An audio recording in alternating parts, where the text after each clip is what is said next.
السلام عليكم ورحمة الله وبركاته. ازيكم يا حبايبي؟ عاملين ايه؟ يا رب تكونوا بخير. بصوا بقى، النهاردة انا معايا الناس بتعمل اكلة واحدة وانا بعمل الاتنين مع بعض. يعني الناس يوم ما تحب تغير يعمل كشري يعمل عدس، انا بقى اتدبست في الاتنين مرة واحدة. عندي اولا البيت احزاب، يعني نص بياكل العدس والنص بياكل الكشري، وولادي يوم ما يحبوا يخترعوا بياكلوا الاتنين مع بعض. يعني ايه مع بعض؟ يعني بيحطوا العدس على الكشري وياكلوه. هعمل ايه بقى في حظي؟ بدأنا كده اليوم زي ما انتوا شايفين معايا بجهز لشوية كشري. قلت هعمل كشري شوية صغيرين كده، نتغدى بيهم او نعدي اليوم بيهم. وقلت ايه، اخلص. طبعا هاني قال لي لا ما بحبش الكشري قوي، اعملي لي شوية عدس. يا ابن الحلال، طب خلاص الغي الكشري واعمل العدس. الولاد قالوا لي لا يا ماما والنبي نفسنا ناكل الكشري على العدس، بيحطوا الاتنين فوق بعض وبياكلوه. المهم قلت امري لله ومش مشكله، واعمل لهم بقى اللي نفسهم فيه وخلاص. فهنا غسلت شويه كوبايه عدس بالظبط، انا ما كترتش، الحله دي صغيره قوي. غسلت كوبايه عدس، وقلت ايه، غسلتها كويس قوي لعند ما الميه بتاعتها بقت نظيفه، وحطيتها على النار وبشرت عليها بصلايه، لو قادره تبشريها ماشي او تقطعها صغير مش مشكله. وفوقها كده بشرت طماطمايه، انا بحب اخليه يبقى احمر شويه، يعني طماطمايه طماطميتين بيدوا طعم حلو وبيخلوا كمان العدس طعمه حلو قوي. اللي زي ما انتوا شايفين البصلايه والطماطمايه فوق العدس، وبسيبهم بقى على النار شويه ياخدوا ويدوا مع بعض. هحط بقى شويه ده كده كمون، وشويه شطه على كزبره، وشويه فلفل اسود. بكتر الكمون والكزبره على الشطه على الكمون برضو، وشويه فلفل اسود صغيرين، وبحطهم على النار. كان عندي بقى الكيس دوت من رمضان وفيه بتنجان، وجيت كنت عايزه اسلقه بس لقيت فيه حتت كده من الطرف من فوق بايظه او دبلانه شويه، فمش عارفه اقطع العنقود بتاعه عشان يعني اسلقه. البتنجان اللي بيتسلق يا جماعه لازم ان هو يبقى بالعنقود بتاعه من فوق. فلما قطعته كده قلت مش هينفع، قلت خلاص هعمله برضو مخلل، بس ان انا هقليه مش هسلقه. فادي الكميه معايا كلها، قلت بقى خلاص بما اني مش عامله محشي دلوقتي وانا عامله حاجه خليني اخلص منها كلها بدل ما تفضل في التلاجة عندي وتبوظ. وبقى جارتنا حبيبه قلبي لقيتها جايبالي فراوله، جابت لي زي جردل كبير كده، وقلت ايه خلاص هعملها اخزن منها شويه في التلاجة واشوف الولاد عايزين ايه واعمله لهم. بدأت بقى ايه اقطع العنقود بتاع الفراولة. المفروض ان انا مغسلهاش، يعني الفراولة اقطع العنقود وبعدين بغسلها، لان لو غسلتها بتبوش معايا يا جماعة. وهنا حطيت شوية في الطبق وقلت لحنونة تعالي نزلي عند جده تحت شوية، يعني وديهم لجده عشان برضو ايه يدوقوا كل سنة وانتوا طيبين. فقطعت بقى كده ايه، بشيل الحب اللي مش كويس وبقطع العنقود الاخضر دوت زي ما قلت لكم كده معايا، واغسل الفراوله دي. بعدين بقى اقطعها احط عليها سكر، اعملها عصير، احطها في الفريزر اخزنها وقت ما نحب نشربها. طبعا وهي بتبقى لسه جايه فريش كده بتبقى رهيبه، احلى عصير للفراوله وهي لسه جايه فريش. فالمهم قطعت لهم شويه عشان خاطر يا ماما، قلت حاضر. عملته حطيت في الازازه. ليه يا جماعه الازازه تاني؟ عشان بحطها في الفريزر. الشفشق عندي طبعا مش هيقف في الفريزر، فبحط في ازازه وبطلع يكون ساقع شويه. بصوا بقى، نص العصير فضيته في الازازه، والنص التاني وهو لسه في الشفشق كملت عليه فراوله. ليه؟ عشان العصير يبقى تقيل، بنحب الفراوله العصير بتاعها يبقى تقيل. المهم دلوقتي كده قلت ايه، طلعت كيس تخزين وحطيت فيه ادي الفراوله. انا بوريكم انا بخزنها، بحطها في اكياس وبربط عليها كويس قوي. الكيس بقى يكفي شفشق وزياده شويه، يعني يملالي شفشق عصير حلو. بربطه زي ما انتوا شايفين كده، وببقى اكمل باقي الفراوله بعدين. المهم انتوا ايه، وقطعت لهم كمان شويه كده وحطيت عليهم سكر، روقت عليهم. طيب وحله تانية على النار، غسلت بقى الرز على العدس. انا بحط كوبايه وكوبايه، وبزود العدس شويه، بحبه يبقى باين كده ظاهر اكتر من الرز، يعني بحب العدس يبقى اكتر من الرز. لازم يتقلب شويه حلوين في الزيت على النار كده. كل ما قلبتيه اكتر كل ما طلع معاكي مفلفل وطعمه احلى. بصوا اللي كان بيقلب الاول علي، بعدين معرفش علي راح فين، اللي بيجي يقلب دلوقتي ده محمود. كمان دقيقة كده وهتلاقوني انا اللي بقلب دلوقتي. او معرفش كنت بعمل حاجة على الحوض ومحمود قال لي طب وعلي راح مكان صحابه ندهوا او حاجه، فمحمود قال لي هاتي انا اعمله. المهم العدس الكشري انا اسفه ما بكترش عليه ميه، اوعي يزيد منك الميه عليه. بصوا انا في الرز بالعادي بقلب، حتى لو الميه زادت مني بتصرف واعرف اخلص منها، لكن هنا لا، كل ما قللت الميه كل ما طلع معاكي احسن.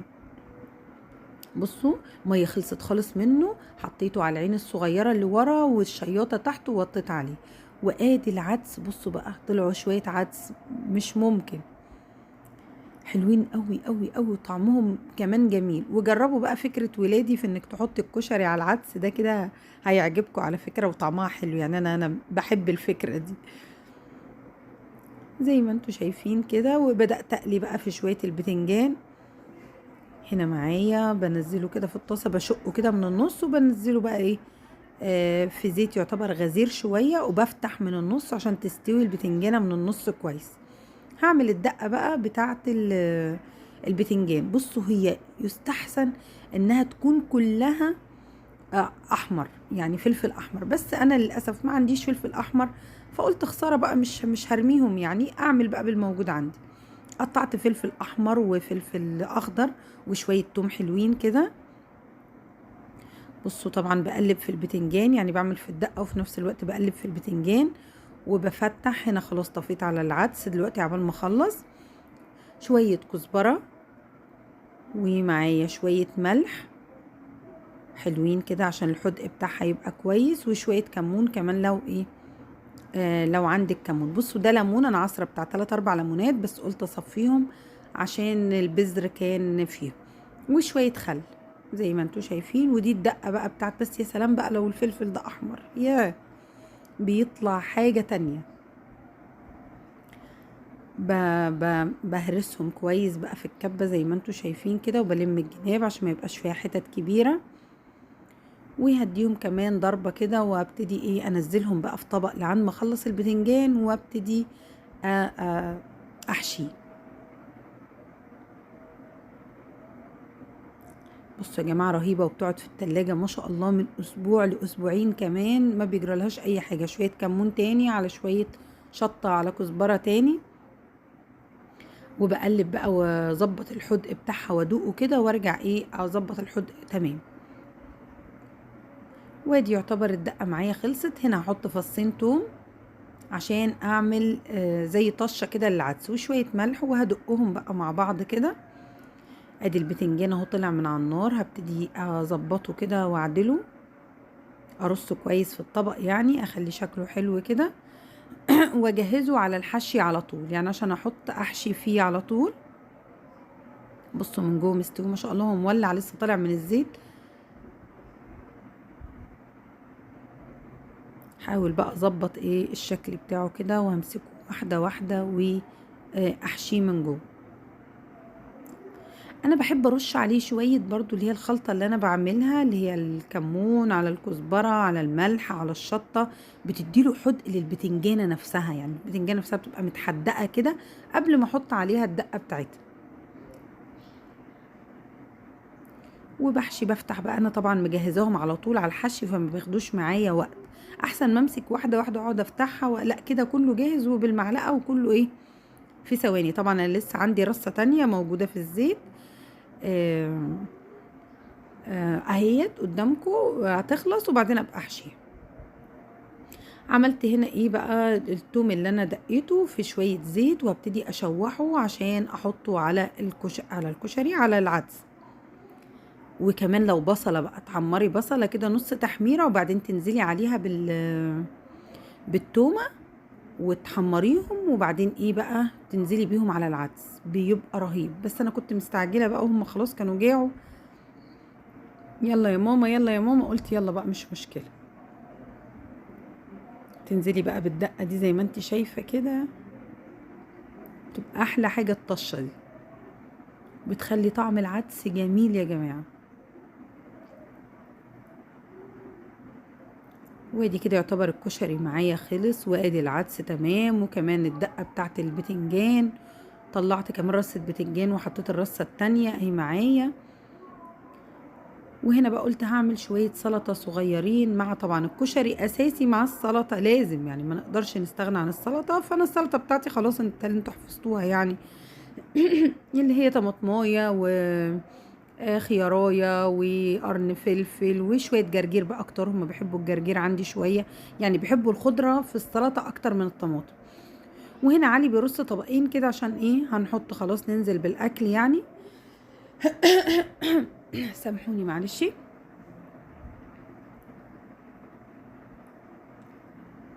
وقطعت بقى وقت ما بنحط الاكل ده بيبقى ايه احلى، بتهيألي وقت بالنسبه للولاد. بصوا الاستعجال الواحد في ثواني بيقطع السلطه دي. ادي طبقين البتنجان ما شاء الله، طعم البتنجان تحفه يا جماعه، طعمه وهم بصراحه. حطيت غرفه السلطه هنا معايا.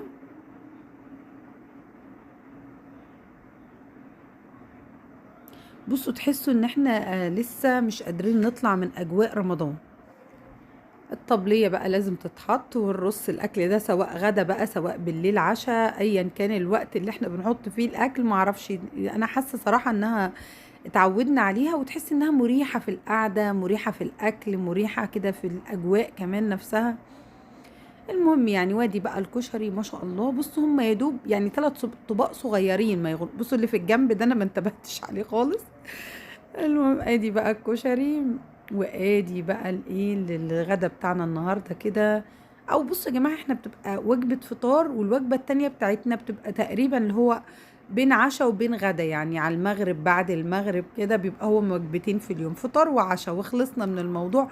والكلام ده بيبقى توفير بينه وبينكم، يعني بتوفري طاقه في النص كده ايه، بدل ما نقعد فطار وغدا وعشاء. لا انا بفطر متاخر، بنفطر متاخرين برضو نتغدى او نتعشى متاخرين، فبيبقى كده ايه تمام.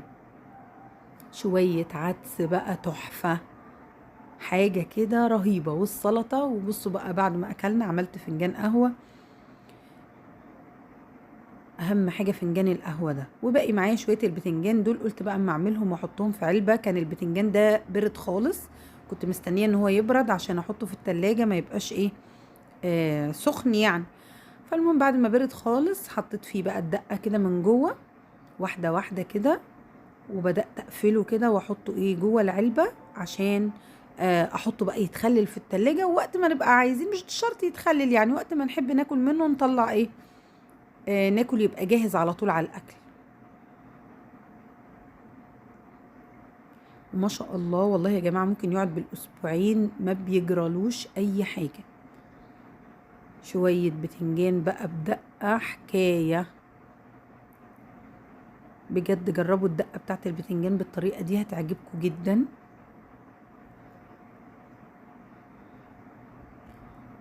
ايوه اهم حاجه القهوه. بصوا بقى الشويه دول قلت هجيب عليهم ايه كده، كملت كان في شويه دقه كمان فاضلين معايا كملتهم.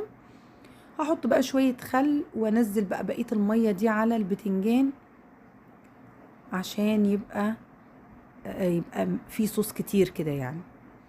بتمنى بقى فيديو النهارده يكون عجبكم، وبتمنى بقى ما تنسوش الاشتراك في القناه وتفعلوا زر الجرس عشان يوصل لكم كل جديد. ومع السلامه.